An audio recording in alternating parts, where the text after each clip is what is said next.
Hello learners, in today's class we are going to discuss the industry and trade during the 1950 to 1990. What was the status of industry and our domestic trade as well. So आज हम बात कर रहे हैं उद्योग और व्यापार की कि 1950 भारतीय अर्थव्यवस्था में 1950 और 1990 के दरमियान हमारे उद्योग किस तरह के रहे। तो पहले जो हमारी 5 ईयर प्लानिंग थी उसमें एम्फेसाइज किया गया कि इंडस्ट्रीज़ पर, जैसे ये मैंने लिखा 5 year plans place a lot of emphasis on industrial development. हमारी इंडस्ट्रीज़ पहले रेस्ट्रिक्टेड थी कहाँ तक, सिर्फ कॉटन और जूट टेक्सटाइल तक थी।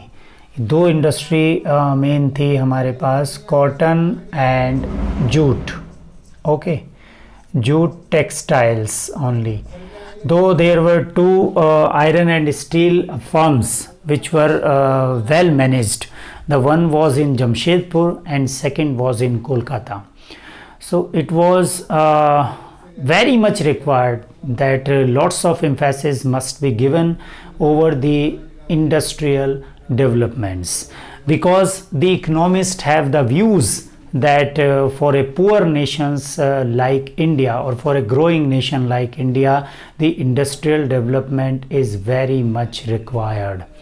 And second argument which was given by the economist was that the employment which is provided by the industries is more stable in comparison to employment provided by agriculture, okay. And in this way even the industrial development is fulfilled the need of modernization and prosperity as well. So these were the views, that is why the more emphasis was given over the 5 year planning. On the जो second 5 year planning थी which was started in 1956, उसका main target ही industry था। पहली planning का था agriculture, दूसरी का industry था, उद्योग। And second one is public sector was given a leading role. So leading role was given to the public sector because actually we have adopted a socialist structure to a large extent, and in socialist structure the public sector sits on a driving seats. It controls all the economic activities. So public sector को leading role देने के पीछे दो तीन मुख्य कारण हैं। पहला ये कि private sector was not in a position to invest in the industrial ventures, okay. Private sector उस पोजीशन में नहीं था कि वो इंडस्ट्रियल वेंचर्स में ज़्यादा इन्वेस्ट कर सके, क्योंकि बहुत कम ही प्राइवेट एंटरप्रेन्योर्स थे उस ज़माने में 1950 में। दूसरी बात थी कि जो हमारा ये जो था बहुत बड़ा बाज़ार प्राइवेट सेक्टर को नहीं मिला हुआ था कि भाई वो अगर उसके पास कैपिटल है भी तो वो किस से मोटिवेट हो, मार्केट से मोटिवेट होगा, because private enterprises are meant for profit making only. उनका जो सबसे बड़ा उद्देश्य होता है वो होता है लाभ कमाना। तो वो लाभ तभी कमाएंगे जब एक अच्छा बाज़ार उन्हें मिलेगा। तो हमारा मार्केट उस वक्त उतना डेवलप नहीं था, तो एक बड़ा बाज़ार नहीं था, इसलिए वो ज़्यादा मोटिवेट नहीं हो रहे थे इसको करने के लिए। फिर उसके अलावा जो है प्राइवेट सेक्टर को एक सबऑर्डिनेट का रोल दे दिया गया और गवर्नमेंट सेक्टर या स्टेट जो सेक्टर है उसने लीडिंग रोल ले लिया। इसके बाद आते हैं इंडस्ट्रियल पॉलिसी रेजोल्यूशन IPR 1956 इसको कहते हैं, IPR in short, industrial policy resolution 1956। ये बनाया गया क्योंकि 56 में ही द्वितीय पंचवर्षीय योजना लागू की गई थी, तो वहीं पर इंडस्ट्रियल पॉलिसी रेजोल्यूशन बनाया गया। और इसमें जो प्रावधान थे वो ये कि classification of industries, so there were 3 classification. इसमें 3 क्लासिफिकेशन थे, first, second and third, okay.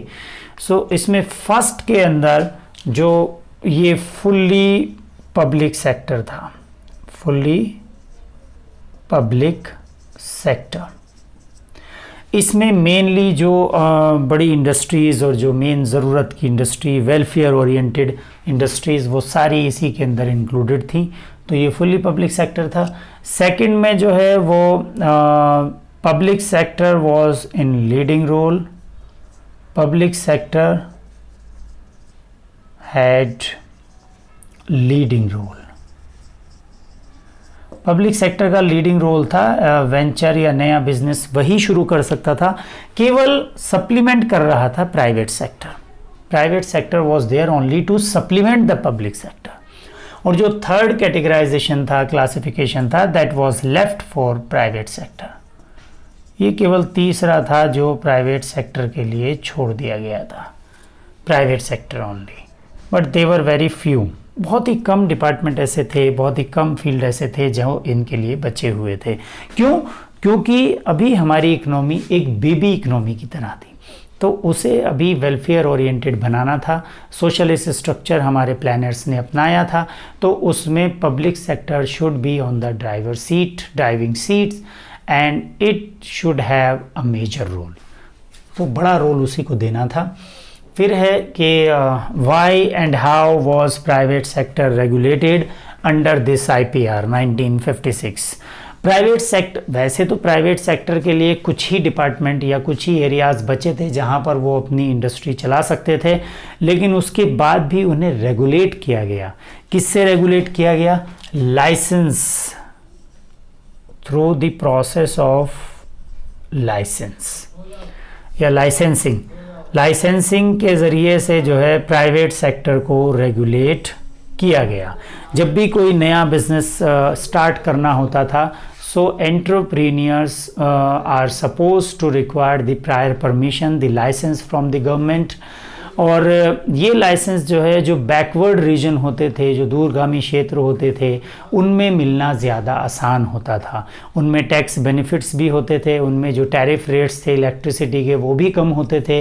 Reason था कि जो गवर्नमेंट बजट का एक बड़ा उद्देश्य होता है रिड्यूस रीजनल डिस्पैरिटी, सो रीजनल इक्वालिटी को प्रमोट करना था गवर्नमेंट को। इसलिए जो बैकवर्ड रीजन है वहाँ पर इंडस्ट्री जो है वो आसानी से खोलने की इजाज़त मिल जाती थी। दूसरे रीजन में बहुत ज़्यादा प्रॉब्लम्स आते थे। इसके अलावा भी अगर प्रोडक्शन डाइवर्सिफिकेशन करना है, मान लो एक चीज़ का उत्पादन आप कर रहे थे, फिर और चीज़ें आपने बढ़ानी है, या आपको अगर उसकी अपने साइज़ ऑफ फर्म्स भी बढ़ाना है, तो भी उसके लिए आपको परमिशन लेनी पड़ेगी, लाइसेंस लेना पड़ेगा। तो इस तरह से प्राइवेट सेक्टर को जो है रेगुलेट किया गया। फिर IPR में है promotion of small scale industries by the government, जो SSI है यानी village and small scale industries.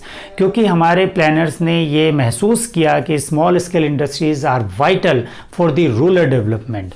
Small scale industries are categorize on the basis of investment, on the basis of investment.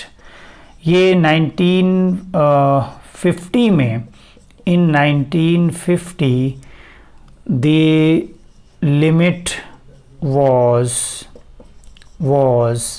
5 lakh and now it is 1 crore। Okay, सो जितने भी उद्योग जो 1950 में 5 lakh capital से चले, उनके जो एसेट्स थे उनको स्मॉल स्केल इंडस्ट्री में रखा गया। छोटे उद्योग, छोटे पैमाने के उद्योग, और आज की तारीख में जो 1 करोड़ जिनका इन्वेस्टमेंट होता है, कैपिटल जिसमें लगी होती है, उन्हें हम छोटे पैमाने के उद्योग कहते हैं। स्मॉल स्केल इंडस्ट्रीज़ को ज़्यादा बढ़ावा देने के पीछे सरकार की मंशा ये थी कि वो ज़्यादा से ज़्यादा लोगों को रोज़गार प्रोवाइड करा सके, क्योंकि small scale industries are more labour intensive than in comparison to large scale industries. वहाँ पर टेक्नोलॉजी का बड़ा रोल होता है, तो वहाँ मोर लेबर इंटेंसिव नहीं होती हैं, ये ज़्यादा लेबर इंटेंसिव होती हैं। इसलिए स्मॉल स्केल इंडस्ट्रीज़ को सरकार ने ज़्यादा बढ़ावा दिया, और इनको बढ़ाने के पीछे मकसद रूरल डेवलपमेंट भी था, और हमारी ज़्यादातर पॉपुलेशन जो है वो रूरल एरियाज़ में ही रहती है। Now you can pause the video to note it down.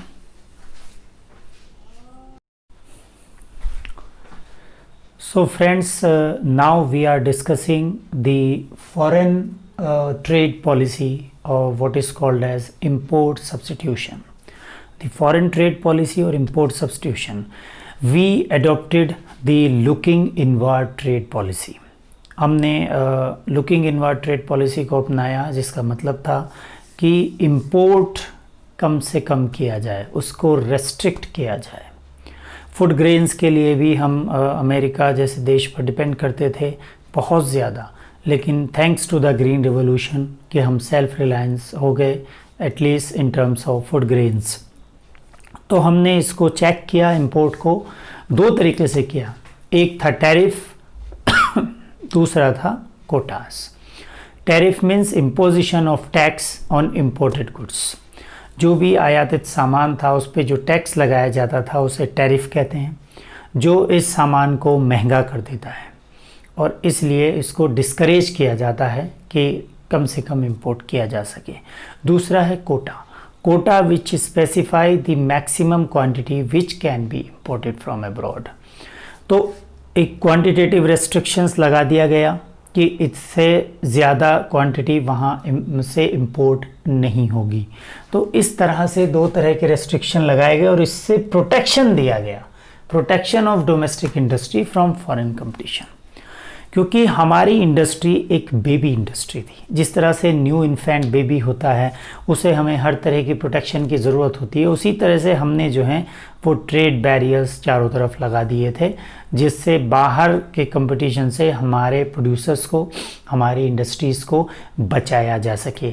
ऐसा इसलिए किया गया था कि हमारे प्लानर्स को ये डर था कि अगर मार्केट को खोल दिया गया, अगर हमारी इकोनॉमी ओपन हो गई, तो जो बाहर के जो प्रॉस्परस या डेवलप्ड कंट्रीज़ में जो प्रोडक्शन हो रहा है उसे हमारे प्रोड्यूसर्स compete नहीं कर पाएंगे और वो मार्केट में पिछड़ जाएंगे। एक सबसे बड़ा जो फियर था वो ये था कि जो हमारा वैल्यूएबल फॉरेन एक्सचेंज था that will be drained into the imports expenses, तो वो भी हमारा बाहर चला जाएगा। क्योंकि आपको पता है कि जितनी भी इंटरनेशनल पेमेंट्स और रिसीप्ट्स होती हैं they are turned only in foreign, they are done only in foreign exchange.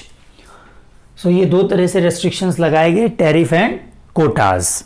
इसके बाद आता है हमारा ये दो रेस्ट्रिक्शंस लगाए और प्रोटेक्ट किया गया इंपोर्ट को जो है दो तरीके से। इसका क्रिटिकल इवैल्यूएशन अब हम देखते हैं। जैसा कि हर चीज़ के फ़ायदे ही नहीं होते, उसकी कुछ सीमाएं, कुछ नुकसानात भी होते हैं। तो क्रिटिकली इवैल्यूएट अगर हम करते हैं तो पहले इसके पॉजिटिव्स देख लेते हैं। पॉजिटिव्स की जब तक बात करें तो पहला इसमें है डाइवर्सिफिकेशन ऑफ इंडस्ट्रियल सेक्टर, यानी अब इंडस्ट्रियल सेक्टर जो है ये जो हम इवैल्यूएट कर रहे हैं ये हम इंडस्ट्री और ट्रेड दोनों का क्रिटिकल इवैल्यूएशन कर रहे हैं। तो इंडस्ट्रियल रेजोल्यूशन जो IPR था, इंडस्ट्रियल जो पॉलिसी रेजोल्यूशन था 1956, उसने क्या कर दिया, डाइवर्सिफाई कर दिया था इंडस्ट्रियल सेक्टर को। अब वो डाइवर्सिफाइड फील्ड में यानी वेरियस फील्ड्स में अब प्रोडक्शन जो है वो करने लगा था। सो इसने डाइवर्सिफाई कर दिया। दूसरा है promotion of small scale industries, as we have discuss earlier while we were dealing the industrial sector. जो स्मॉल स्केल इंडस्ट्रीज़ है जिसे इन्वेस्टमेंट के आधार पर डिस्टिंग्विश किया जाता है, आज की तारीख में 1 करोड़ का इन्वेस्टमेंट है इसके लिए, उसे स्मॉल स्केल इंडस्ट्री कहते हैं। They are vital for the rural development और ये एम्प्लॉयमेंट जनरेशन में भी बहुत बड़ा रोल अदा करती हैं because they use labour intensive technique. So इसलिए इसको जो है प्रमोट किया गया, ये भी एक अच्छा बेनिफिट था, इसने बेरोज़गारी को बहुत कम किया। फिर है डेवलपमेंट ऑफ इंडिजीनियस इंडस्ट्रीज़। देखिए जो ये है आपका इंडस्ट्रियल पॉलिसी रेजोल्यूशन है, उसके बाद क्या हुआ, इसने इनेबल किया, जो ये इनिशिएटिव्स लिए गए थे इन्होंने इनेबल किया इंडिजीनियस इंडस्ट्रीज़ को ऑटोमोबाइल और इलेक्ट्रॉनिक्स में आने के लिए।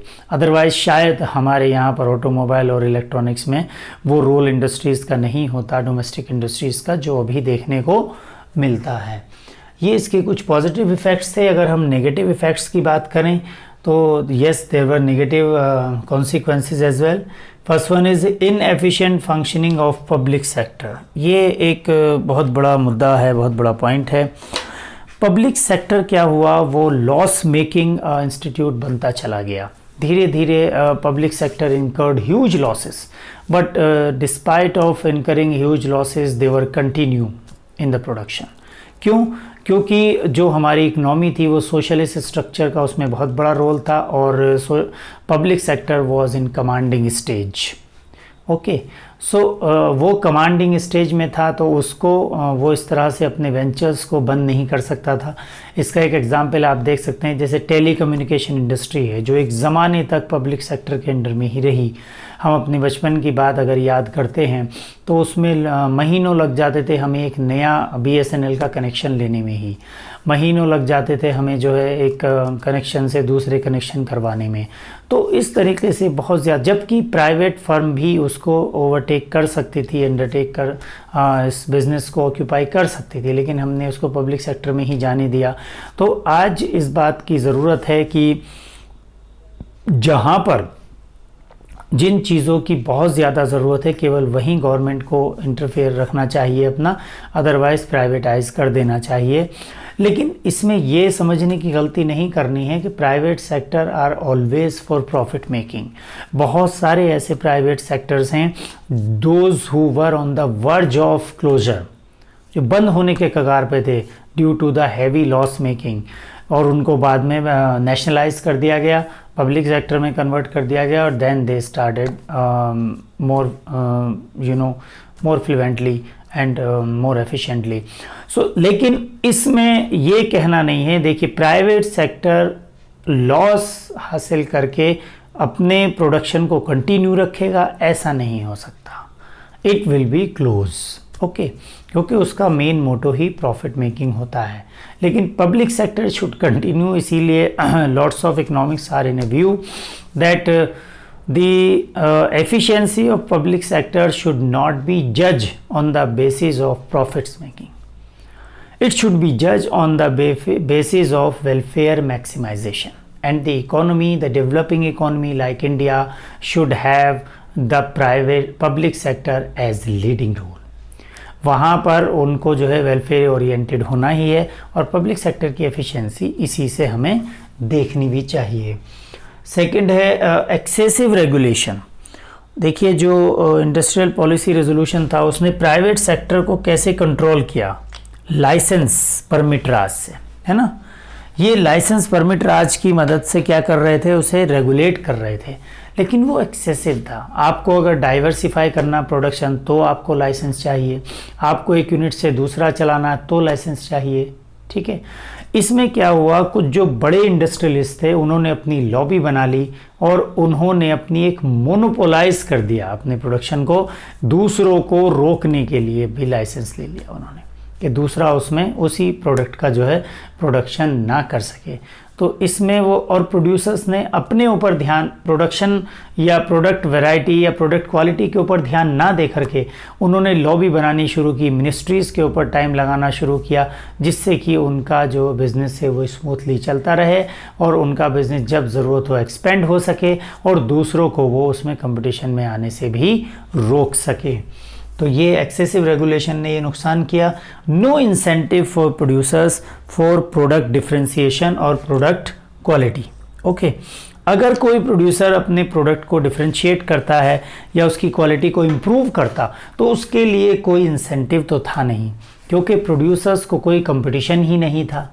उन्हें ये पता था कि वो जैसा तैसा बनाएंगे वो डोमेस्टिक मार्केट में सेल आउट हो जाएगा, अपनी कीमतों पे सेल आउट हो जाएगा। तो इसके लिए उन्होंने प्रोडक्ट को एफिशिएंसी को बढ़ावा दिया ही नहीं। और हमारे प्रोड्यूसर्स यही हुआ, जब हमने इकोनॉमी को ओपन किया तो जो हमारी टॉयज़ इंडस्ट्री थी जो बहुत फ्लोरिश हो रही थी, जैसे ही चाइनीज़ टॉय मार्केट ने हमारे यहाँ कदम रखा, हमारी टॉय इंडस्ट्री लगभग कोलैप्स हो गई। आज आप देखेंगे घर घर में जितने भी खिलौने हैं वो चाइनीज़ हैं। क्यों हैं? क्योंकि उनमें वैरायटी है। दे provided consumers the more choices, the more diversification. तो इस वजह से हमारे प्रोड्यूसर्स जो है वो बेकार हो गए। तो ये कुछ इसके नेगेटिव इफ़ेक्ट्स थे फॉरेन ट्रेड पॉलिसी के, हमारी जो हमारे इंपोर्ट सब्स्टिट्यूशन था कि हम आयात को जो है वो स्थापित करें और उसको कम से कम करें। खैर, I hope you all are getting, and please keep in touch with our channel. If you have not subscribed yet, please subscribe it. Thank you. Have a nice day.